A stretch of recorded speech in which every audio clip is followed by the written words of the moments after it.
Hi, I'm Jacob Gorm Hansen. I'm the co-founder and CTO of Jamscape, and you're listening to the DiscoPosse Podcast.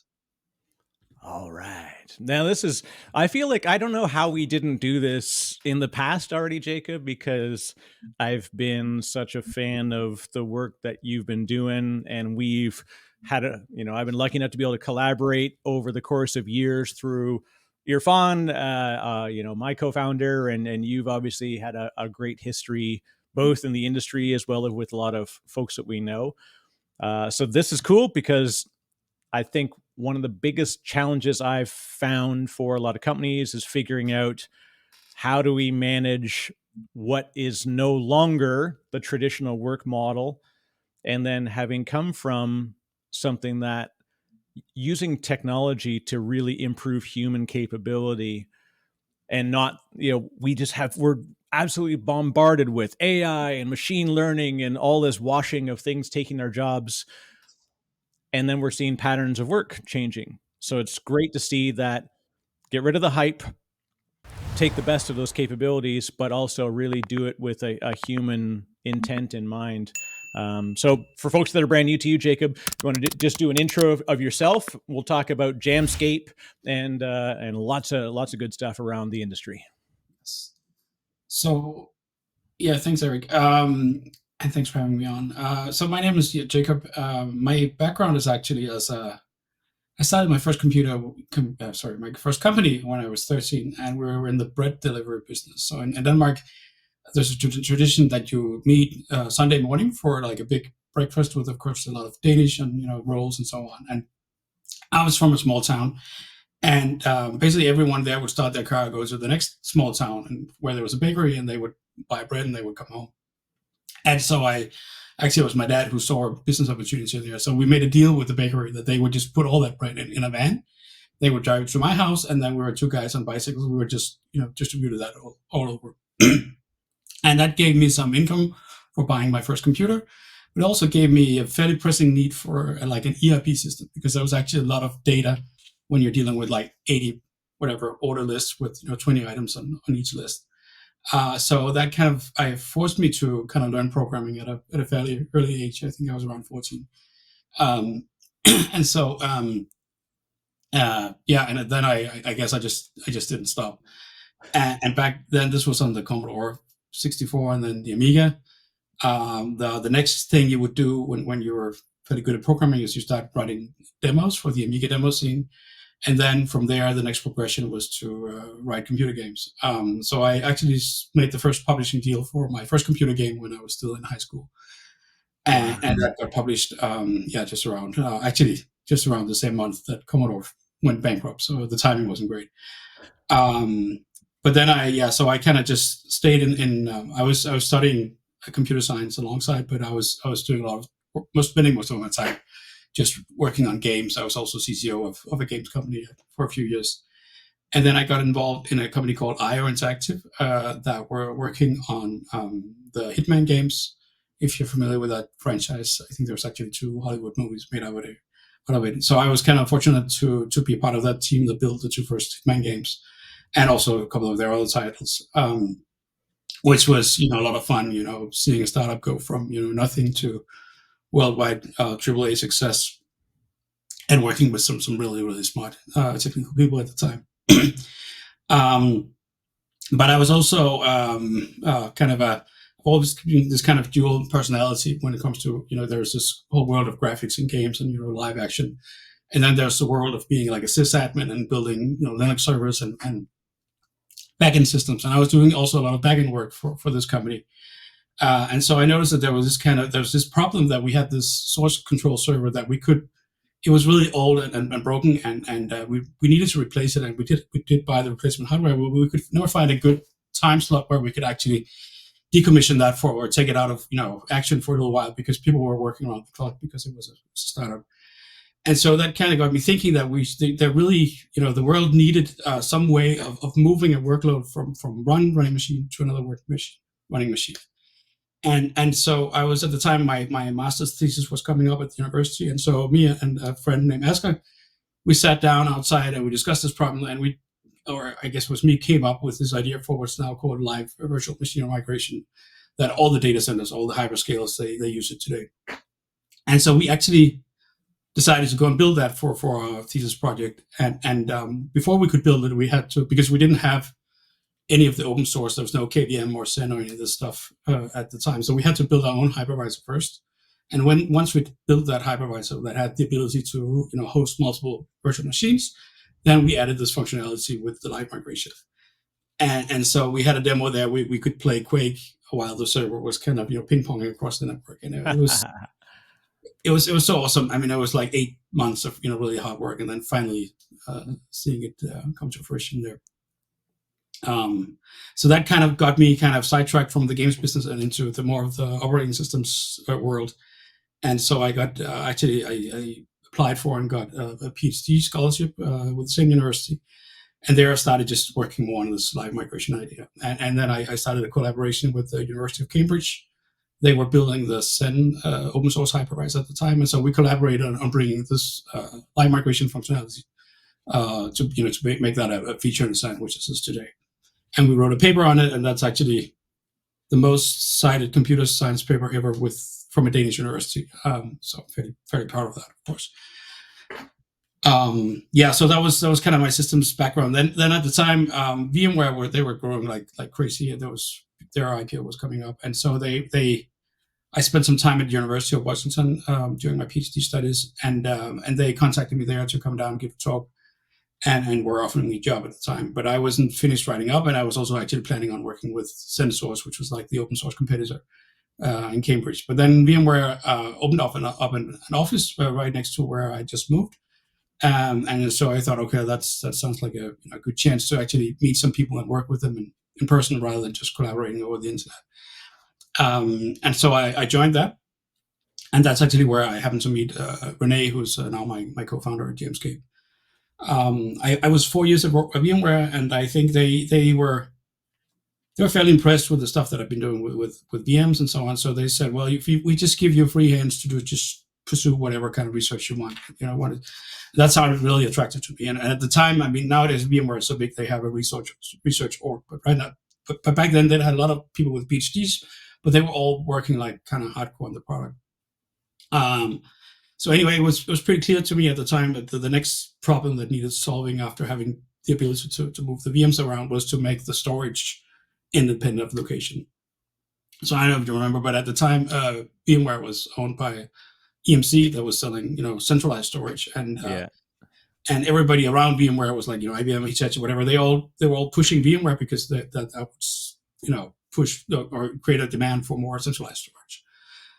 And so I kind of set out to kind of go up against that tide and say, well, actually, we should try to try to put some local hard drives in these machines and see if we can make that as fast as because these SANs, they were screaming fast, but they were also, all eggs in one basket. So that ends up being a very, golden basket. You have to make sure that doesn't go. That's right. A very anti-resilient basket. Yeah. And as long as that works, it's, everybody's happy, you make a lot of money, but somebody, of course, is eventually going to go and disrupt that. And so I was kind of trying to see if we could disrupt that from, basically before the competition did it. And it turned out to be, fairly easy to do that. And I think there was just the hard part was actually more working the hallway politics of VMware and getting them convinced that we should try and pursue this in parallel with, without making enemies of all the SAN people out there. So, but eventually, actually, after like 3 years of doing research and also doing a lot of internal politics, we did manage to staff a team around this work that became the vSAN project. And vSAN is actually now, it's a fairly big part, I think, of VMware's business. And so I stayed on for another year, and when I worked on the first prototypes for vSAN.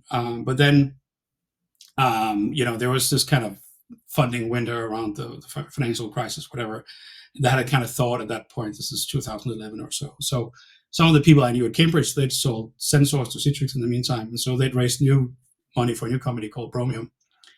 Bromium was a security startup with the idea that you would put everything, instead of putting, various things into different processes, you would put them into different VMs. So if you have a browser with 100 tabs open, then each tab would actually be kind of like an empty Windows VM if this was on a Windows system. running just one copy of the web browser with showing the one page that you want. And so if you were unlucky enough to get a virus, whatever, then that would not spread out of that VM tab. And that was I mean, the standard laptop at the time when we started was, with a hard drive and 4 gigs of memory. So having 100 VMs running concurrently on that one was, when each VM likes to have 1 or 2 gigs just for itself, that was a kind of a crazy thought. But it was also a really fun engineering challenge. And so I worked with some really smart people there and solving that. And there was we started out with VirtualBox, but fairly quickly switched to a custom version of the Zen hypervisor. That I didn't write. A guy called Christian Limpak, really smart guy, wrote that. And then I worked on the storage part. How do you virtualize a physical hard drive that does like 100 random IOPS per second, and you share it with 100 VMs that each of them wanting to do 100 IOPS per second. So that involves a lot of memory caching, actually deduplication and compression and so on. And we got that to work. And then I did the same thing for memory. Basically just squeezing all these, say, 100 VMs into the memory of this tiny machine, and we got that to work in the end, and it was really fun and challenging. And the most interesting part was actually that I was there for 5 years, and when I left at 5 years, I think we were still at 4 gigs for the minimum spec. So sometime around 2011, Moore's law just stopped working for laptop memory, and now you can still get a laptop with 8 gigs, right? If you buy the standard version. So. Anyway, I think Bromium, that was after I left, that got bought out by HP. It's now called HP Wolf Security, and they're still, active with it. I think the product is still being used in a lot of places where security is at a premium. Anyway, so that's kind of brings me to the reason I left. And the reason I left there was that when I was working on the memory compression stuff, I got really, I was kind of getting interested in this whole idea of, smarter compression techniques, and that kind of borders on machine learning, where there's a lot of overlap between compression and machine learning. So I was starting to, and deep learning, this is 2015 or so, 16, deep learning was, really starting to happen and make waves. And I didn't know anything about it. I was like, a kernel guy who could, I hadn't used floating point for like 10 years or something like that. And so back to school. Yeah. It feels like you have to go back to school again, even this many years in, right? I was like, oh, why didn't I do a PhD in this stuff? Because this is much more interesting, right? I mean, I love doing operating systems, but this was whole new and very different. And so I joined a startup actually with some of the former games guys, and we had some funding for basically just kind of exploring this space, and we tried various crazy things, and some of them actually involved reinventing a neural network engine from scratch, writing it all in C++, whatever, and which was a complete waste of time, but it was a really great learning exercise for me to do all this stuff. And so that didn't really go anywhere. We were also doing stuff on FPGAs, and I could see pretty easily that was just too slow and cumbersome, and that was not going to have a big impact.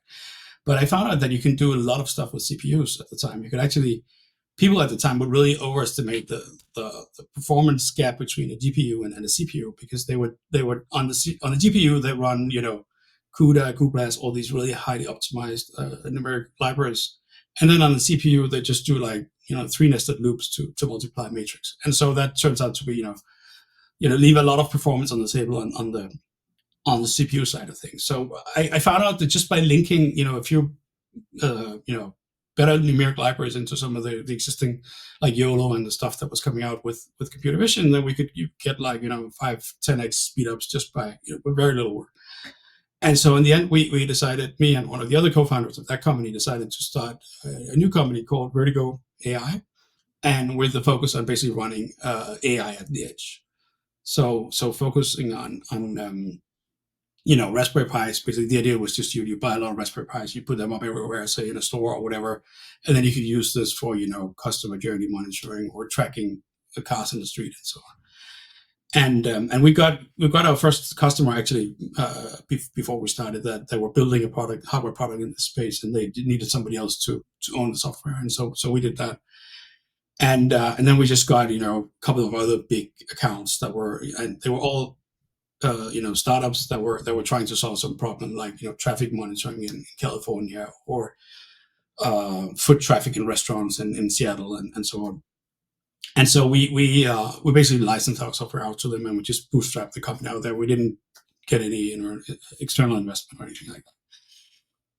And then came COVID, and that was kind of a problem, because when you're selling stuff to restaurants, or you're driving cars in the streets, and then you have 2 years of zero foot traffic in restaurants, everything turns into takeout, and you have the way I understood it in the US is there was zero traffic in the streets also, right? So it became pretty tough to survive in that space alone. But it also meant that we had a lot of time to just go and invent things. And so I was actually, part of my story is I moved from Copenhagen at some point to Aarhus, which is like, you could compare that to moving from Seattle to Portland, something like that. So that kind of distance. So I have most of my family and many of my friends are still in the Copenhagen area. And since I did that was around 2007. I was always kind of dreaming of this system that would give me, effortless video contact with people. And of course, during all the time, Zoom and other things came along, and they were doing a fairly good job of bridging this gap. But we used a lot of Zoom at Vertigo because my co-founder was in Copenhagen and I was here in Aarhus. But I also thought that there were so many problems with it that the quality wasn't very good. And even today, you and I, we're sitting here, but we can't actually achieve eye contact, right? And I think that actually that's an age-old problem in video conferencing systems, that you have to do something really complex with a camera behind the screen and two-way mirrors, whatever, to really make that work. And so at the time, I had gone from being like a systems guy who was playing with AI and ML to someone who was beginning to be a little competent in building these AI systems. And so in the beginning, I would just build the inference engine, all the fast stuff that would go on the edge device. But then I was also kind of drifting into just training more neural networks and so on. And so during COVID, I just, I had some ideas and just set out to see, okay, what if I could use AI to basically solve this eye contact problem? And to me, that was, there was the thing with just the angle of the eyes and so on, because if you're looking at the other person's face, they'll be on the middle of the screen and your camera will be up here. So there's this distance. There's also just the problem that if you actually do, like if I were to take a screenshot of you and look at your eyes, I wouldn't be able to see your eyes. I'd just be able to see little dark clouds of pixels, because there's simply not enough definition to see the eyes. And of course, part of that might be that your camera doesn't have high enough definition, but usually it's just because you have all this stuff, the background, the room, all that just takes up screen real estate. And if you're on a mobile phone, it gets even worse because then you're on a really small screen. Yeah. And then you have this kind of, the bandwidth is never good enough. Like I had with my customers in the US, I could never properly connect with them on Zoom or whatever, because there was just not enough bandwidth, or it's just, too poor a signal. So I thought about, okay, so I'd been building like real-time face recognition, so on systems for Vertigo. So okay, maybe I can take this. So a face recognition with AI system is really just trying to building a neural network that converts the picture of an image of a face to a short vector that's so short that you could basically look it up in database and find the person who matches, like and then you can guess okay, that might be this person with who matches this picture. So the initial idea was just, what if I could just do the inverse transformation, because you can teach these neural networks basically everything if you have enough data that would turn this compressed face vector into an image of the face. And this is before stable diffusion, any of this stuff.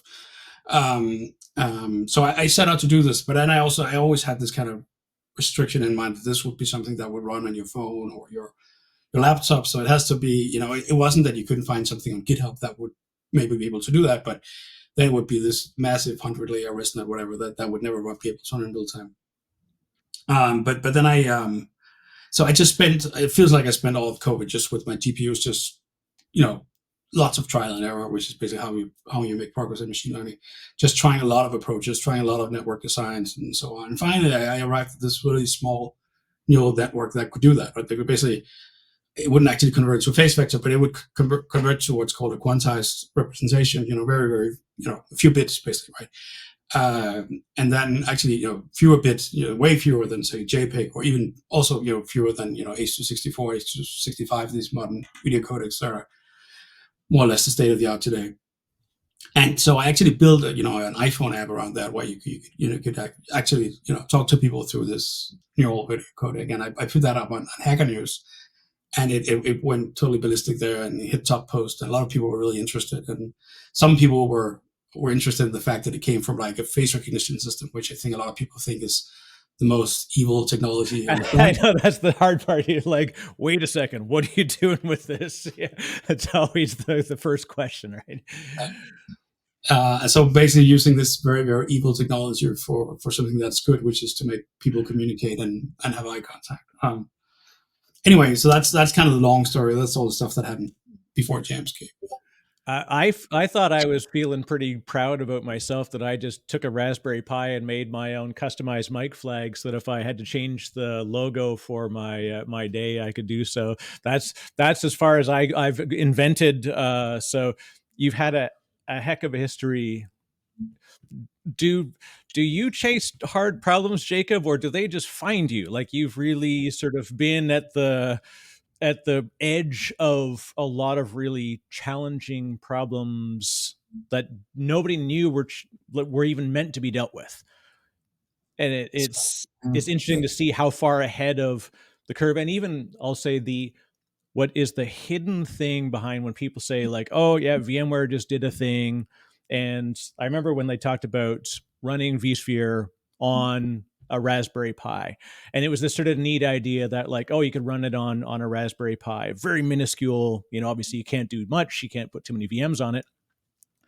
And people thought like, oh, like to the general consumer, and even a lot of the pundits and analysts, sadly, they're like, oh, this is great so that you can run, vSphere on a Raspberry Pi. And like, but that's obviously not the real use case. But the point was that moving it to a different chip architecture, moving it to the point where you have one common management, framework, one common, hypervisor that you could put in different form factors. And it was so wild to think that, like, as if this just happened that summer. But you talked about vSAN, and it's like the time that you and the team were working on this work, that would never see the light of day for years. And it's amazing to see the amount of time that happens in true R&D compared to, when it actually comes to market as a productized platform and generating literally probably billions in revenue over the course of time for VMware. It's pretty amazing. I mean, I think there are a couple of answers. So a lot of people seem to think that you can take public transport to the moon. Right? You can't do that, right? You can't. Yeah. Oh, there's no bus to the moon, so we can't go to the moon, right? That's and I think you see that a lot in big companies, right? So sometimes you just have to be a little more crazy and think and try to understand the problem well enough that you could start building from scratch. And so I think I guess I was fortunate that I grew up in a time when computers were kind of, they were really boring in the sense that they couldn't do anything unless you told them to, right? It's not like today when you buy a PlayStation or whatever, you can spend the rest of your life inside GTA 5 and it's just fantastic. Yeah. And I think if that had happened to me, I would never become a programmer because I just had so much fun playing with the games, right? So I think that's part of the reason why when you're my age, whatever, you kind of know that what's inside, and you know that things are not, a lot of the problems that you bump into on the way are not actual problems of the hardware or whatever. It's just somebody put up a software abstraction that no longer holds for this new world that you want to be in. And so if you venture to go beyond and see what's in there, like I remember when I wanted to do distributed storage at VMware or scale up storage, and a lot of people would tell me that's really hard. You have locking and all sorts of issues, and it's like, well, yeah, it's really hard because you're already thinking in terms of all the complexity there is with a file system. But if you look at what a hard drive does, it's read and write. That's all it does, right? And it's super simple, and anybody can write like a virtual RAM disk, whatever, probably in a day. But most haven't tried. So I guess that's why I keep kind of bumping into strange and seemingly hard problems. It's just bold And enough. just that mindset of like not being constrained, like, or like understanding that everything should be questioned, and you going back to first principles on most stuff, and it's very, very difficult for a lot of folks, even incredibly smart people, to break past those critical, thinking barriers. And it's funny, like you see kids, like some of the greatest video game players are very young because they're not constrained by any preconception of how something should behave. They only think of like immediately in the surroundings and experimenting constantly within those surroundings. It's very difficult to find people that can maintain that as they grow and evolve and learn, where we gain a lot of knowledge, but we also gain a lot of constraints, and we build these as potential rules. And it's very interesting to see how your start in gaming probably really led like just to a lot of thinking about how we do game design, and then how we interact as humans, because part of it is people think like as a creating a game is about creating some fantastical world. Well, it is, but it's also about doing it in a way that's going to be relative to the normal to experience, so that people will want to be immersed in that, and then they'll have some relative comparison to other things. It's fantasy is actually not as fantastic as some would think. It's actually like a personification of something. But then to go even further to do the design of that, it's like it's wild. Yeah, so I'm dutifully impressed, as anybody should be, on what you've done. And so I think actually also one of the reasons that you can sometimes just go a little further is like when I was working for VMware, I was working from a small remote office in Denmark, and then I would fly out to Palo Alto probably once every 2 or 3 months, and they would ask me like, "Oh, Jacob, you're getting so much stuff done every time you're not here, right?" And then when I was spending a week in Palo Alto, I would be like everybody else. I would just be having meetings all day, right? That was, right. but when you got company like VMware, you get to a certain level, then people want your opinion on everything, right? So they just CC you on tons of meetings, and of course then Paul Graham wrote this great essay about maker time versus manager time, and so you very very quickly get sucked into, I think, manager time when a lot of these companies, once you reach a certain level. And I've actually been very conscious about, I didn't read the essay at the time, but I when I was early in the games business and I was kind of like the CTO of this fairly boutique games company, we had an older programmer there who we hired, and he looked at me and said, "Jacob, you're becoming a manager, but you should be really careful about that, because even though you could get to wear a tie and wear a briefcase and all that stuff, anyone can do that. Very few people can be a great programmer." And so I thought about that. I actually decided to make a switch, very conscious in my career, not climbing kind of the managerial career ladder, but wanting to be like a programmer, because at that time I'd already spent like maybe 8 or 10 years of my life becoming a good programmer, and to throw that away just to become a mediocre manager, it just seemed. And I'm very glad this guy told me about that, because I think he was totally right, and I think that's. And once you become a manager and you can no longer write your own code, and that happens very very quickly, because I've seen that happen to myself. You don't know how to turn on the compiler. You just don't have it installed, and there's just so many. You can't just sit down one evening and say, "Oh, I want to write a program because I need to upgrade my Visual Studio or whatever." That's right. And so you really have to just stick to being a programmer and program every day, because that's the way you can keep inventing new things. And I think that you also have to be really really protective of your calendar, so that you don't get your day, like that's what Paul Graham kind of noticed, that don't get your day fractured with a lot of meetings, because then you don't have the time to it probably takes like an hour to just start working on a problem, right? And if you already had 2 or 3 meetings that day, that means that it's not going to be a great progress making day. You can probably fix a small bug or something, but you can't build a brand new feature. And then I think very quickly you just have to adopt the mindset that if it doesn't exist already on the shelf and something we can easily integrate, then it cannot be built. Unfortunately. So I guess that's my trick. So it's funny then, looking at the evolution of hardware and software, we've had so much that, and I think we're also overwhelmed with the amount of social media about it, and advertising, again, everything's sort of AI wash. But it's always funny to go back and realized these foundations that were built from, like, heck, we could even go back to the Hackers movie and say that was it 95, and they're like, risk will be the was going to change everything, right? Like, people would have even laughed at it back then. They're like, oh, it was actually rather prophetic, almost like an H.G. Wells type of injection. But seeing all of this happening at hardware, software, and the one thing that we have not adapted to well is work patterns, and especially post-COVID. So during COVID, obviously, we don't want to dwell on all of those difficulties we went through, but coming out of it, the world changed. Yes. And people have changed. This, people talk about quiet quitting and quiet layoffs and all these things that are going on where we're separated from each other. And it's because we don't have the ability to immerse ourselves.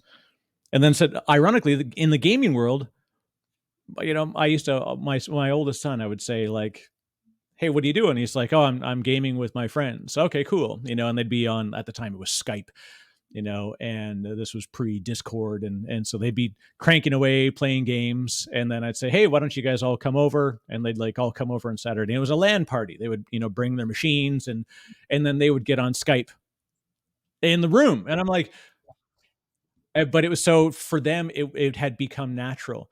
But in the corporate world, it never felt natural. The moment we went from in-person to remote, people started to fill their calendar and talk about a perfect time. You talked about the Paul Graham sort of method. It's like people began to think that their calendar was a justification of their existence and their value to the company. And so we were generating 1-hour meetings for stuff that could have been a water cooler chat. And also just the immersing yourself in video, it's cognitively tiring. And as you said, like, little things are distractions. Like, I'm used to it because and I still fall victim to it, because I don't have myself set up. Like, even if I look at my physical setup, this is what I see. But I used to actually, I had a teleprompter so that I could put the Zoom screen so that no matter what, I'm always looking right into the lens, like a newscaster. But when I'm looking here so that it looks like I'm looking at you, I'm not looking at you. And then when I look at you, it looks like I'm looking down at my knees. And that's actually not the case. So talk about Jamscape, because this is a really interesting area that I think we all need to dig really, really deep on. How do we make the future of work more collaborative and human driven? Yeah, thanks. I think, I think we probably had, everybody has had, painful experiences with being remote and remote work. And when I was at Bromium, they were in Cupertino and they were in Cambridge in the UK, and I was in Denmark, so I was remote. And I would then go over there once every 2 months and then have beers with people, and that was a lot of fun. But we do most stuff over email, and I think it's well known with email, you lack all the what's called the back channel, so you can't really see the twinkle in the eye or the little smile or whatever. So you don't know when people are joking and when they're not joking. And I remember one of the first things that happened to me there was making a joke that some of the programmer didn't like, which was, it's almost a cliche. It was about tabs versus spaces, of course, right? And that turned into a big thing where it kind of just consumed the whole development org for a week. Like, oh, these two fairly senior guys, they're fighting over tabs versus spaces. And it was kind of the stupidest thing to fight over, right? And it was just textbook example of what can go wrong when you're trying to communicate with smart and opinionated people over just email. And of course, when I met this other person in person, there was never a problem. But over email, we had this big fight. And so I've seen this, I've experienced that kind of classic flame war firsthand. Yeah, so there's just a lot of things are a lot easier, as you said, if you can just meet and then over the water cooler. Like, if I'm blocked on some issue, like I can't get something to work, then let's say I'm in a big company with 1,000 developers. Do I go right on the Slack wall of everyone saying, "Oh, Jacob can't figure out to make this thing compile"? And probably all the other people, they don't have that problem. It's just me who has this kind of weird setup, whatever, doing something really stupid, overlooking the most obvious explanation.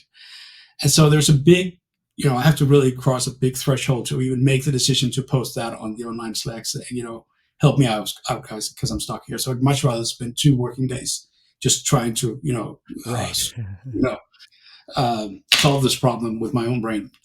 Whereas in the water cooler, I would still be work for maybe an hour, then I go for coffee, then I meet someone, and he'd ask, so how's it going? Say, oh, I've got this problem. And then he'd say, well, did you talk to this guy? Because he knows about this stuff, or maybe he already knows the answer, or maybe just the fact that I'm saying it out loud makes my own brain work in a way that kind of unblocks that in my head, right? Whereas with scheduled meetings, like, first there's this big barriers even going on the Slack, but let's say there's some problem that actually needs some people to meet and figure out, right? When can you find time in everybody's calendars? And better like CC, one guy too many than, because you don't want to have this, people get really angry when they get left out of an important decision, right? That's right. Yeah, no one wants to be a part of it, but everyone doesn't want to be left out of it. It's such a bizarre conundrum, right? Yeah, the FOMO is real there. And so what that means is that, finding the hole in everybody's calendars is probably going to just add another week of, latency to that decision. And then you have that meeting, which really only concerns 2 or 3 people, but you have 8 people who are in the meeting because they were all CC'd on the invite. And now you have 2 or 3 guys talking, and you have 5 people there completely wasting their time and also getting really angry because programmer times, because of the whole program thing, where we also kind of tend to get fairly annoyed when we're in a meeting that doesn't concern us. So that's, and I think that's kind of more or less, that's where we were when we started Jamscape. And so Jamscape was kind of our approach at solving this problem. And I think my personal angle, as I said, I came from this eye contact is really important. Visual fidelity or high resolution, whatever is important, even when you're, across the planet. That was kind of the technology and the kind of the part of the solution that I was bringing to the game. And then Rene, my co-founder, so he was the principal engineer who was running the Danish office at VMware while I was there. And then he and a lot of the other VMware people actually went and started the Danish development office for Uber just when Uber was taking off. Because Rene and I both reported to a guy called Twan Pham at VMware, and he became the CTO of Uber. And so he convinced Rene and Stefan, the other manager there, that they should really leave VMware and start Uber in Denmark. And so that was you probably know that Uber was a big success, of course, but also that development office was also a very big success because they took upon them to build the whole, scale the whole backend of Uber from a single Postgres database to something that, it's probably like hundreds of thousands of hosts today. And that was very ambitious, and they made that happen, and that of course made them very visible inside the Uber organization. And I think there's now 120 people working from Aarhus on the Uber, mostly backend tech, as I understand. But Rene he'd been like I had been kind of at the individual contributor side of this remote working problem for a long time. But Rene had been, during COVID, he'd been more on the kind of he was at the time a distinguished engineer at Uber, so he was more of kind of at the manager side of this. He saw this from kind of the greater perspective, but he saw many of the same problems that I saw, and so we basically just we met, I think, almost 2 years ago for coffee, and I showed him the stuff. I'd just been on Hacker News and had a lot of interest, and he said, well, I've just left Uber and I'm looking for the next thing. And so we started loosely cooperating over that summer, and then I think around November of 2022 we incorporated Jamscape with a little bit of initial funding, and then we've been started working on basically solving the future of work. And we're fairly convinced that a lot of companies will stay distributed. Like they might have an office, but they'll have a lot of people that have moved off to the mountains, or they need to hire this one smart guy, and he happens to be in Poland, so they'll just, and he doesn't want to move to the US or whatever. So they'll just they'll have to work around that. And so I think we're initially focused on really distributed teams, because you can having like a hybrid, some people in the room, some people remote, that also brings some challenges. But of course we were going to eventually be solving for the whole hybrid thing there.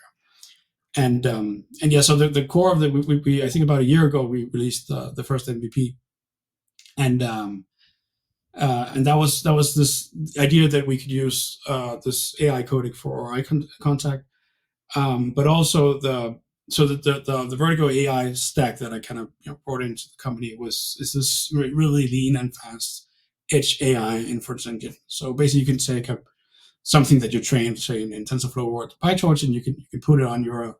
At the time, it was like a cell phone or a Raspberry Pi, whatever.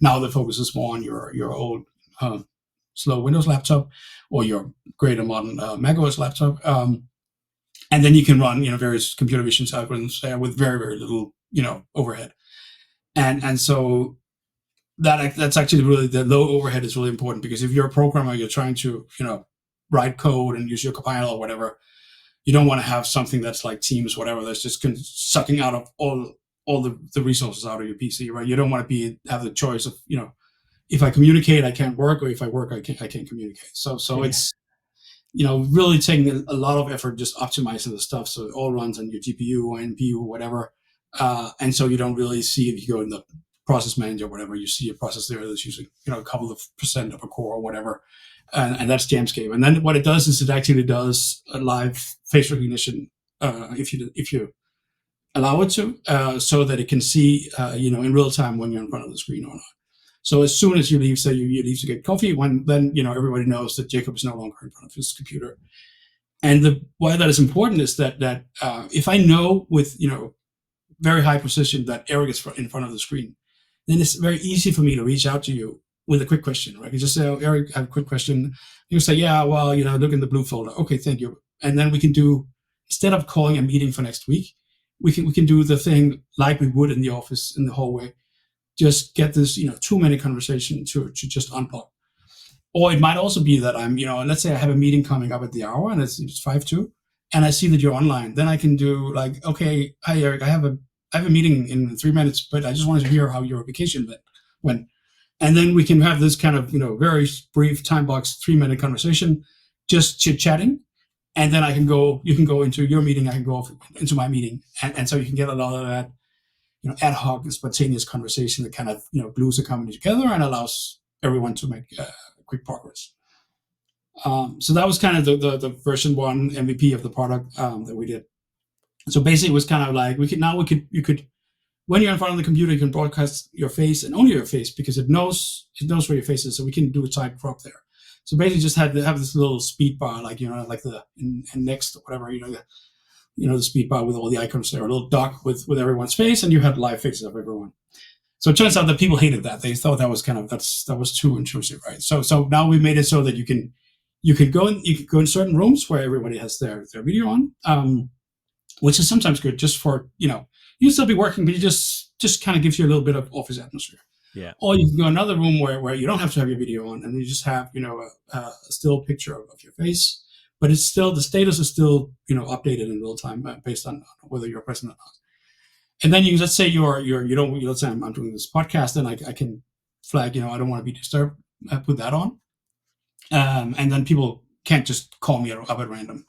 But then there's still this little ping bill, like like a hotel front desk. You can still ping someone, and then when that comes, you just see a little icon on their face saying coffee cup emoji that tells you that this person would like to talk to you. So it's a bit like in the office, you would put a post-it note on someone's door saying, yeah, when you get a chance, swing by and see me. Drop by my cube, as we used to say, right? And so that's that was kind of like version 1.5 of the product. So a little more privacy and a little more ability to set your kind of your still this real-time presence, but you adjust it up and down in detail.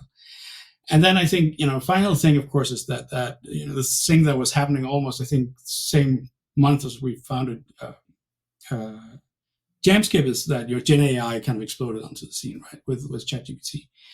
And so we thought about, okay, what does that mean to a product like Jamscape? And I think what it means to us is that we can, or at least we're working to try and say, okay, how could we make these meetings async? Because we still haven't really completely solved that problem of, let's say you and I are in different time zones. So even though we have this great tool that allows us to make these spontaneous interactions, the reality is that we don't really have a lot of time where we overlap, right? And so the first thing that we could do, of course, was to transcript everything with Gen AI, and then put all that stuff in database and put that all in. Basically, we have what looks like Slack threads, but that's transcripts coming out of real people talking. And the first thing that's nice about that is that you remember this FOMO problem of having 8 people in a meeting. Now you don't have to have them all in the meeting at the same time. You can just have them on the same thread. They can read, you and I can meet, we can discuss something, and then Irfan, whoever comes along, he can read the transcript. He can ask follow-up questions, and maybe we can do a follow-up call with him, or one of us can do a follow-up call, I think. So the vision is to basically make, more of your meetings async so that they can go on maybe over several days, but then, fairly brief interactions between 2 or 3 people, and then with CC to those who are relevant. And finally, what it also means, and there's a very new cool feature that we just added, is that we can do, what's called a RAG search, retrieval augmented generative AI, something. Basically, the idea is you have like a Google in your, database, vector database, whatever, and you can ask a question, and then that gets, actually it's like a matrix multiplication, right? So if you find the parts of conversation that mostly correspond to the question that was asked, and so you can read in those parts of the transcripts, and you can put that in a prompt to your LLM, and then ask it to give it a summary. So we actually have this really cool feature where you can just say, how's the Windows version of Jamscape going? And then you'll get a great answer, because this is all we talk about, right? So of course this database is full of all the knowledge. That's the stuff that we, not necessarily the great answer, say, oh, it's great, it has 0 bugs. It actually said, nah, it's good, but there was this bug with old machines.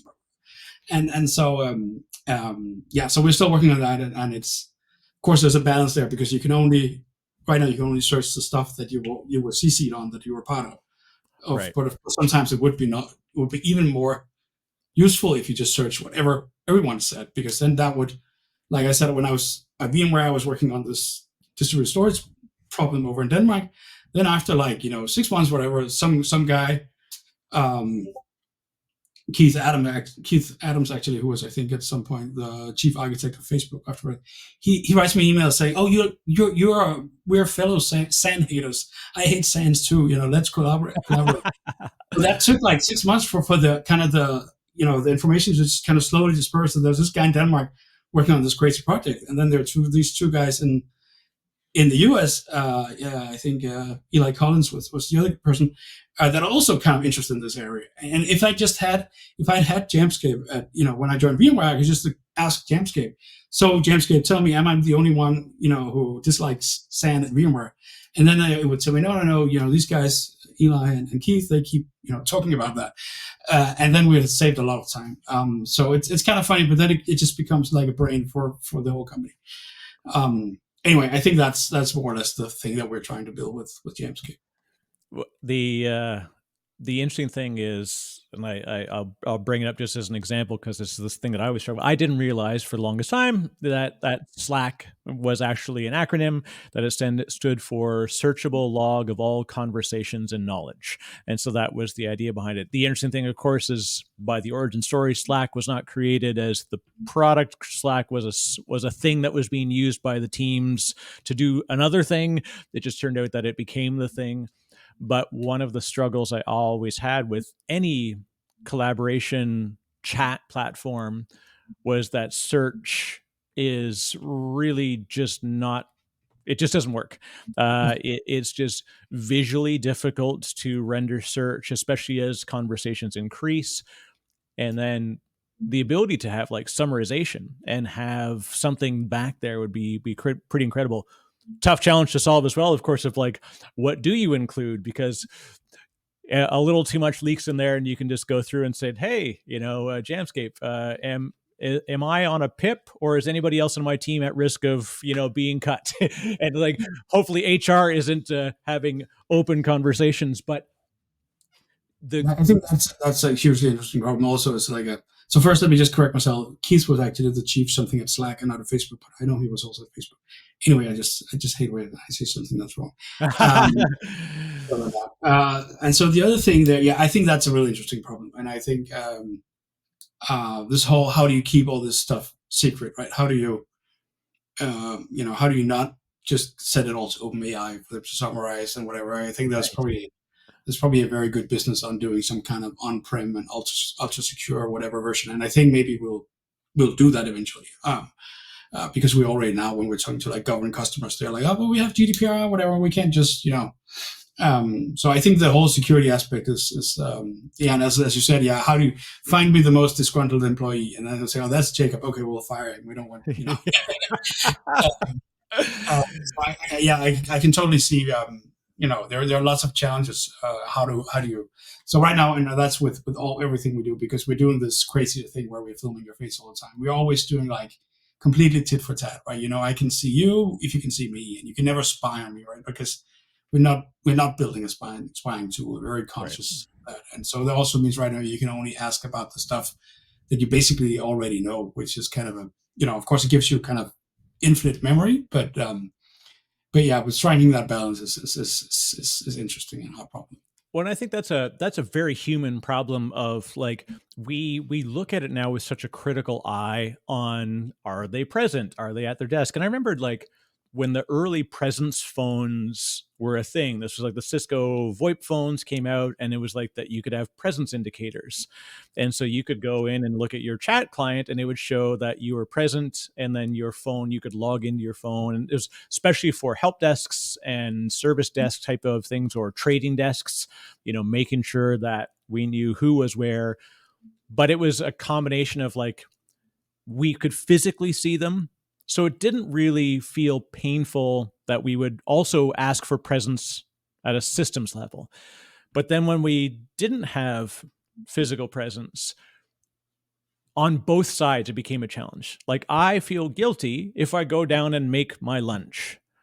Yet I used to get in a car with 4 other people from the team and then drive half an hour to go wait in line to eat lunch, eat it at an unhealthy rate to get back to the office in time. But either way, you're looking at 75, 90 minutes, you're offline with 3 or 4 of your teammates. So spot when you get back. And yet here it's like, if I run over and I, just turn over the laundry, or, the cat makes a noise and I go see what's going on, there's this real sort of self-guilt. And at the same time, like, me thinking, is somebody aware that I'm not physically in front of my machine all day? But realizing the pattern of work that we do, we don't stare into a machine all day. That's not productivity. Productivity is collaboration. Collaboration is not meetings. There's another one that people always say, like, oh, you like collaborating with people, you must enjoy when you have meetings. I'm like, well, see, meetings aren't actually collaborative most of the time. They're very rote and formal. Like, this is like Brown's book of business rules type of stuff. When you actually take that out and you look, especially in the development world, where we have to like, hey, Jacob, I'm stuck on something. You got a second? Can you swing over here? Like, just the ability to do that means that my day is so much more productive, because I can just grab you and say, hey, quick question, I'm stuck on this thing. Yeah, I have 2 things to add to that. I think one is actually the fact, when you're doing this visually with the camera, is that you don't have to be typing anymore, or you don't have to be touching the computer to still be present. So I, sometimes when I'm reading a paper, or I'm just I have like 5 computers, I think, at least on my desktop right now. So I'm just using the one that doesn't lock my keyboard. Then it looks like I'm not working, right? And right. So we actually, that solves it, right? Because as soon as I get near the computer, it says, okay, Jacob is around. And the other thing with meetings is that I actually also, when I worked a little bit at Magnesium, we would always have these afternoon meetings, and I would never show up. Or I would often not show up. And it wasn't that I didn't want to attend. It was just that I was in the middle of something, and then I just spaced out, and then I just forgot to attend these meetings. And it was so weird, because they would just politely have the meeting without me, right? But whereas in a real office, they would see that, okay, Jacobs is there, he's completely zoned out with his code. Just go. You look down the hall, you're like, he's still at his desk. Just pulling into the meeting, right? But there was no pulling Jacob out of tool, and there was no, even though probably I had a green dot on Slack, whatever, people didn't feel that I was actually there, or it was a good time to disturb me, because it could also be like Slack on my cell phone or whatever. And so I had this big problem, and I think it was a huge embarrassment every time I missed one of these meetings. And I didn't do it because I didn't want to attend. I was just so busy with something else that I forgot. And so I think that having this, high fidelity presence, and a way of, reaching out to people, just sending a little ping saying, where are you? I think is And you think, of course, well, you can just use the cell phone. But the thing is, when we're all in different countries and different, I don't know necessarily know people's private phone numbers, and Right. the risk of them calling me at the middle of the night because of time zones, whatever, is just, it means that in reality, we never call people anymore. We just feel that we should be able to, write them a Slack message, and then they don't see it until the next day, and you get all this, and that's just not very effective. And we're all feeling all this massive guilt of not, doing what we're told and so on. So anyway, we're trying to solve that with Jamscape. And I'll tell you that the eye contact thing, people, I look way more into like behavioral heuristics than the average human is recommended to. And one thing that always fascinated me was the way that people did movie editing and sort of like the idea of creating engagement in a world where, like, when you watch a movie, if you and I were having this, if this was a movie, I would be filming me doing this for like a 4 or 5 hours, just doing it over and over again. And then you would film and then to get the reverse camera shot, which I have here, is like, I would do all of it again, exactly the same, 5 takes.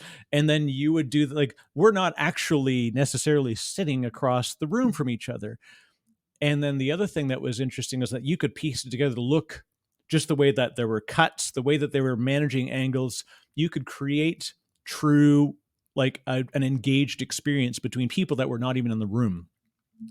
And then the funny thing was, then I watched this very recent thing that came up. I shared it with my son because he's doing film study at Concordia, among many things. And he said, there's an editor, he says, when people blink, so when they have high intensity conversations, his editor actually goes through and will basically merge and cover over the 4 frames where somebody blinked so that it creates a higher intensity of the conversation. And that's the depth that people will go to. And if you want it to be like paused for a second, just seeing the blink, especially with obviously a profoundly close shot, like, that can actually change the mood of how you perceive what's going on. And so it's so incredibly important that having that real, a true human touch and a human interaction in what we do is so much different than if we just switch and we turn off and we go to an image. And it's like, at some point you stop looking at it. I remember polycoms, like, how many times we do this when we would be on the phone with somebody, there's 6 people in a room. And then when somebody is talking remotely, you look at the phone, like as if they're looking back at you. That's a human behavior, that we look where the voice is coming from. And people forget that, as if like, oh, that's just a weird behavior. Like, it's an innate behavior. So why are we not looking at ways to make that? How do we represent that in the amazing software capabilities that we've got right now? Yeah, and I know that some people with what's called the Apple Vision, whatever, it does some of the stuff with eye contact, whatever. Then you have to, kind of buy into having to wear that. But I think I found that it was possible with AI and software to actually achieve eye contact with any decent laptop or cell phone, whatever. And that is, I think, still a core part of the thing that we're building. Of course, when we're building, there's so many other things that you're building that are not as interesting, but or sexy, whatever. But I think it's and I think my motivation is also because I work with a lot of companies in the US, also with Vertigo, my previous startup, and also doing like complex business negotiations with people where you can't see their eyes and make eye contact. Right. I was talking to these 2 guys who were sitting in a big conference room at opposite sides of the table, and their faces were just tiny, tiny, tiny. And then at the same time, my face was probably 60 inches. Sorry, you're on this giant screen at the end of the table, yeah. And it was just, and then I didn't have my co-founder in the same room, so we'd like text each other under the table. I was like, there's a lot of, and actually we have some cooperation with the University of Aarhus, and they're actually doing some HCI work now on this idea of how do you build like side channels where you can kind of whisper to people while you're in a meeting and so on. So anyway, and I've also seen it actually work. Kind of help me in a unpleasant way when I was, when you're doing business negotiation with people and they want to believe that something is really great. It's very easy to poker face, right? It's very easy to pretend that you totally agree with what you're saying, but actually you're not really because you know that they can't really see your face anyway, right? So you can just say, yeah, wow, this sounds good, whatever. And it's not, there was a situation where I had to do that because I was dealing with a lot of companies in parallel and so on, and you couldn't be completely, open about everything that was going on. But it felt unpleasant that it was so easy to poker face people when you're on video, and that wouldn't have been possible in the same room. Anyways, yeah. So that's my Jamscape does a lot of stuff, but this is kind of that is my kind of my pet angle. That's the stuff that I really want to be able to have eye contact with people, also my friends and family, whatever, but people everywhere. So that you can just get to know each other better, communicate better, make better deals, make better software. It's one of those things that I say, like great UX is invisible, bad UX is patently obvious, right? Like when we take it away, it's like, oh yeah, basically it just completely changes the way that you approach a meeting or a discussion. It's once there's something missing, and sadly we don't want to get back to it. Like they're like, it's just, people just think that's a limitation. They're like, it is what it is, and but as far as like technological improvements, so you must be wildly excited and also, seeing a lot of hype about what's possible now with smaller form factors, chip architectures that are going to lower power, more computing at the edge. Like just the fact that we've got a phone that can carry around a pretty heavy duty horsepower, can manage a lot of local computation. Same ways like server side versus client side, people are like, yeah, forget about client side, we need to work on server side, on the web for years. And then what happened was the computing on the client side caught up, and they're like, all right, back to client side. Now there's 7,000 JavaScript front end frameworks that you have to navigate through. Yeah, I mean, I think in terms of the new hardware that's coming out, I'm really excited about that, because there's been this weird thing where when I first built this eye contact video codec, I built it with the iPhone 6s as my minimum spec phone, and it would actually run quite fine on the 6s. And then I put it on my Intel Mac, and it was kind of not really that great. And then we went, of course, when we started the company, bought MacBook Pros where I have the M2, and that's just insanely powerful.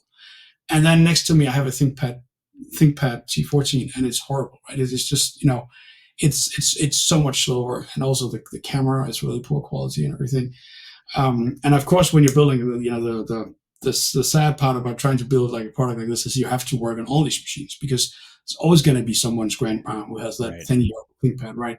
And if the network effects work against you for the longest time until they don't, right? And so you have to kind of have a solution for that stuff. But on the other hand, of course, I'm really looking forward to these really new, powerful new AI PCs that are coming out on the Windows platform, because I think that, unfortunately, I think the Windows platform is just so far behind Mac OS at this point, and not just the hardware, also the driver support is just really poor. There's a lot of features where you think, oh, they announced that they have DirectML, and then you can do whatever matrix multiplication on the NPU, and then you find out if your laptop is more than 3 years old, it doesn't actually work, and you still have to write that workaround for it. So there is but that's kind of a different story. But I think I'm overall very excited about this stuff, and of course the hype is a little hard to compete with, and to me a lot of this stuff is just matrix multiplication, just bigger size.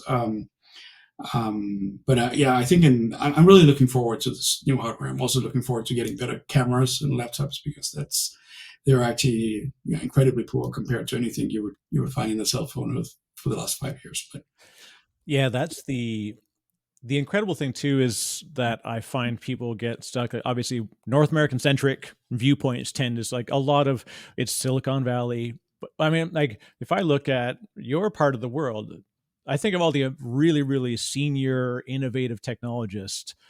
A lot of them are coming from a couple of hours from where you were born, right? It's amazing to see how much innovation happens there. And then on cell phone side, same thing. We think like, oh, we've done all these amazing innovations in cell phone technology. Like, yeah, we're about 9 years behind Japan. Like they've had most of what we consider to be like, it would be great if we could. Yeah, it already exists and has done for years, because they had different geographic challenges. They have different, just pure population size challenges, and the way that they consume things. It's just funny that we get stuck on these problems here. Like even just doing transfers. So I was in Canada for years, but I was born there, moved to the US, and I'm like, just to do a transfer from one bank to another takes a minimum of 24 hours. Like it's an electronic transfer. I can go in a Canadian bank, send it, done. It's there in 5 minutes. Same banks, same systems. It's like this isn't, but as if like a transfer from one bank to another in the US is going into a Swift system that's then faxed to somebody, then OCR'd, and then received on the other side, and then valid. Like we are so far behind on what would be seemingly fundamental things, but yet we consider this like we're the most innovative nation, and there is a lot, but it's this real dichotomy of so many things are so far behind because of the size of the population that's stuck with it, and yet we've got neat innovations, but we really do wrap ourselves. Even when we talk about clouds, people say like, oh, what's the number one cloud? Well, everybody says, oh, of course it's AWS. Like, depends what you measure by. It's actually Alibaba. but we'll pretend it's not for a while.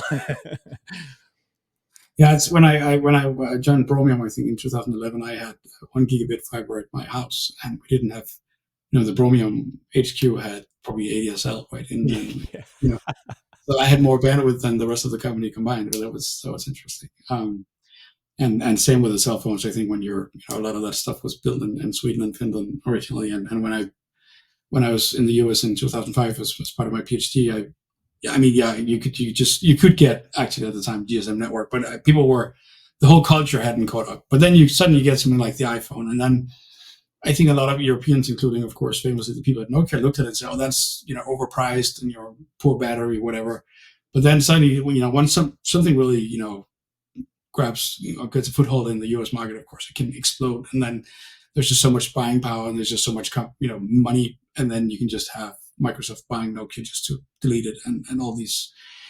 So I mean, from my viewpoint, you shouldn't underestimate the US, even though sometimes something are a little backwards compared to here. That's true. Yeah. What's interesting too is just the idea that like as consumers and creators that we've probably got a far greater consumer population than a creator population, so that it is a beautiful ecosystem that feeds itself. And then because we've got 335 million people, it's enough to move the needle on how the world thinks that things can or should go.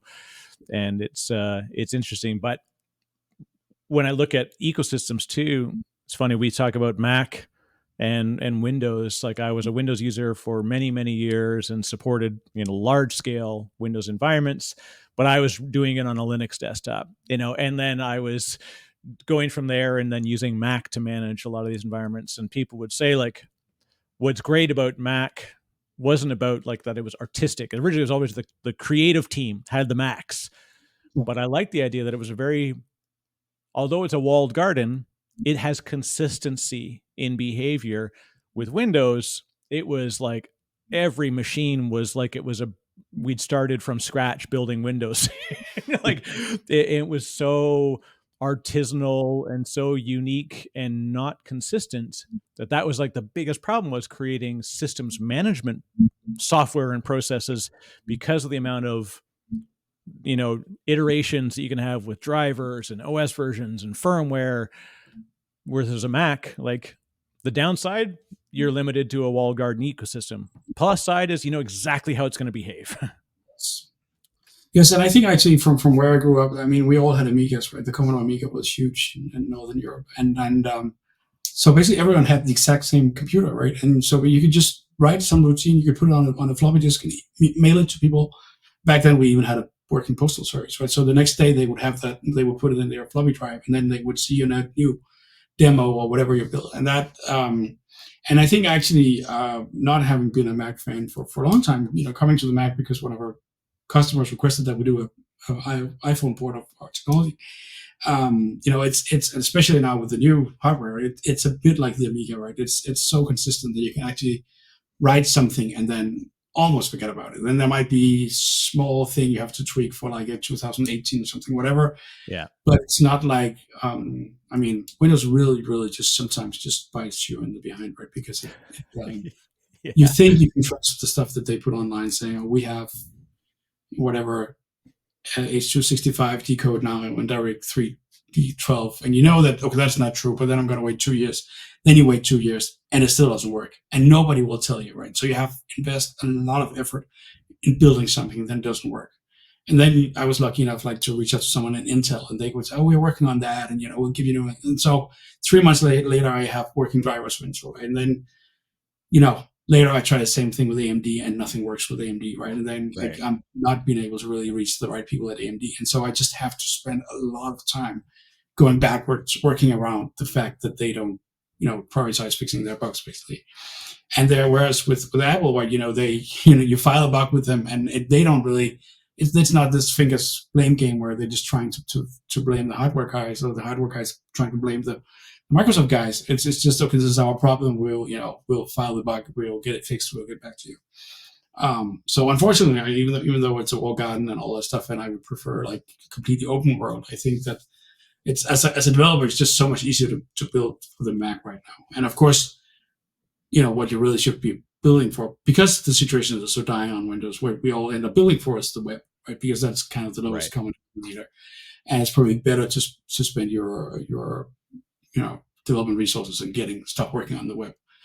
But then we get back to the situation where not a lot of great stuff that's technically possible on people's hardware is just not possible because they have an old driver, or wouldn't run in web browsers. Yeah, when we saw that, with just the idea of like building a native web app versus what was framework dependent based on the local operating system. Well, the problem is that the effort to do native is a lot more work, but it will be faster, it will be more efficient. It's just that, but the shorter path to revenue is often, hey, let's just pick one niche ecosystem and we'll go after it. And it I think just kind of naturally breeds that pattern. What was the one? Oh, there was the Apache based project that was for running different mobile apps on different phones. Oh, for goodness sakes, it's going to kill me that I can't remember. I'll remember it as soon as we're done the recording.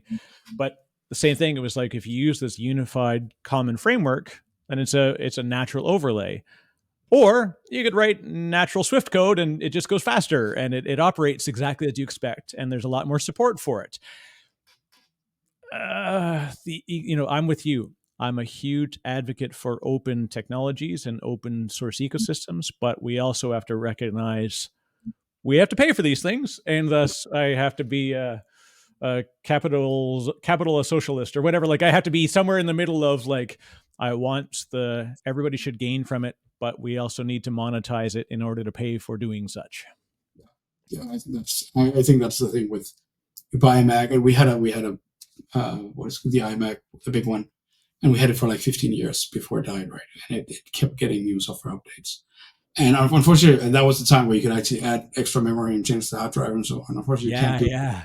It's not already now. It's a little bit of a problem. You can't download the new version to upgrade because you don't have enough disk space, and then you can't add more disk space easily. But anyway, I think that was. I mean, it makes sense to pay, twice the amount for the computer if it lasts you twice as long. I mean, I think also in terms of not, throwing away a lot of perfectly good electronics, I think that makes sense. But yeah, you have to pay Apple to then, of course, continue doing that work, and they found a model how they can fund that. Yeah, it's they certainly turned it into $3 trillion and growing, so it's heading in the right direction for some. Right now, I could go on for hours and chat a bunch more on it, but I'll say let's pour one out for the Z80 or the Z80 as the non-US folks would call it. That was we just saw that it's finally coming to end of life after many years. And I think I grew up, that was my first computer. My dad got me a Sinclair ZX81 with a 16K expander, this massive, like, clunky thing you would plug into the back. And just to think that 16K was I could build anything on this. It's unlimited capabilities, at least for what I could do. And look at the innovation that we have in hardware and the speed at which it moves, but also the lessons that were learned in those legacy days. And So looking at what you see now, Jacob, I'll say on the way out, what do you see as potentially the biggest news that hasn't yet happened in 2024 based on where things are moving? Oh, that's such a fun. So you mean in AI or in technology or? Yeah, I think in technology in general, obviously AI is going to be an important area, but I'm just curious where you see something that's interesting based on what you've seen so far in some of the stuff this year. That's a good question. I think most of the things that I can right now think will happen in AI or kind of annoying, nasty things like changing the outcome of the U.S. presidential election or similar stuff. I think that's and probably there's also probably going to be a lot of stuff suddenly happening in security, right, where people find a way to generate exploits or so I think right now I think there's a lot of focus on stuff you can do with text. I still think actually AI is going to have even more impact on some of the stuff that like DeepMind is doing with like protein folding or some of this where you or chess playing whatever where you solve some task and it's pretty clear that either one side wins in chess or Go or the other side wins. So you can measure the outcome, which is kind of the problem with generative text that you can't really measure was this a great response or a bad response. But you just have this huge problem space, and you need some way to kind of you can't enumerate it all. And I think there's going to be a lot of stuff happening, or already happening now in drug discovery or whatever. Lots of interesting problems that I don't understand in spaces that I don't personally understand, but I think that's going to have a lot of impact. Right? And I actually, I think I'm actually more excited about that. That's some of the stuff you can do with ChatGPT, even though that's also interesting. Yeah, I agreed. I think that's one of those things where the thing that the story is the thing that's actually being done is underneath it. Well, this has been great, Jacob. I apologize. I got to run, and I'm sure you do as well. This has been fantastic. For folks that want to learn more about Jamscape and you, what's the best place that they can reach you and get a hold of you? I think, jamscape.com is the product that we're building. And otherwise, you can find me on LinkedIn. I'm Jacob with a C, Jacob Gorm Hansen. And then feel free to reach out and have a chat. Excellent. Well, this has been a pleasure, and I every time I talk with you, Jacob, I feel both smarter and behind. So thank you for sharing and really what you do as well for just the overall tech community. It's been a really positive move, and looking forward to seeing much more and seeing Jamscape become the new future of work, and hopefully teaching people how to collaborate from afar, so that all of us introverts can finally, unite together from a distance. Thank you. Yeah, I'll try. Thanks a lot for having me, and thanks for your time. This was Awesome. fun. Thanks, Jacob. Okay. See you.